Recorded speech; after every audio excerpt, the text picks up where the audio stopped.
নমস্কার। কবি সুবোধ সরকারের কবিতা কৃষ্ণকলি মাহাতো। আমি কৃষ্ণকলি মাহাতো, MA PhD। আমার গা অমাবস্যা, আমার চুল মেষ পালকের ফাল্গুন, আমার পিঠ সাঁওতাল পরগনা। আমার দুটো ঠাই, একটা বাঁকুড়া একটা পুরুলিয়া। আমি গড়িয়াহাটা মেয়েদের মতো আরশোলা দেখে ভয়ে পালিয়ে আসি না।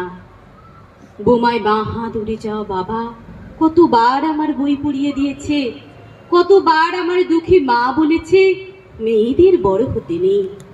মা, আমি ইউরোপ থেকে ডাক পেয়েছি, এই দেখো ইমেল, দলিত সম্মেলনে আমি পেপার পড়তে চলেছি। মা, আমি তোমার কৃষ্ণকলি মাহাতো, MA PhD। আমি যার কাছে PhD করতাম সেই প্রফেসর আমাকে রায়চকে নিয়ে যেতে চাইলেন।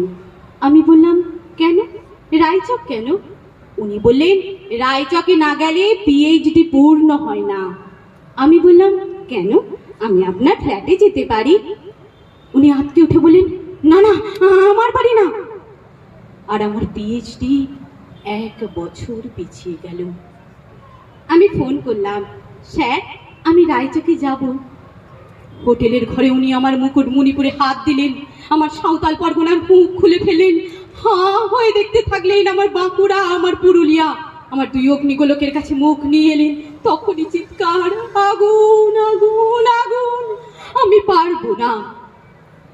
সেদিন আমার প্রফেসর আমাকে ফেলে পালিয়ে গেলেন। আমি কৃষ্ণকলি মাহাতো, MA PhD।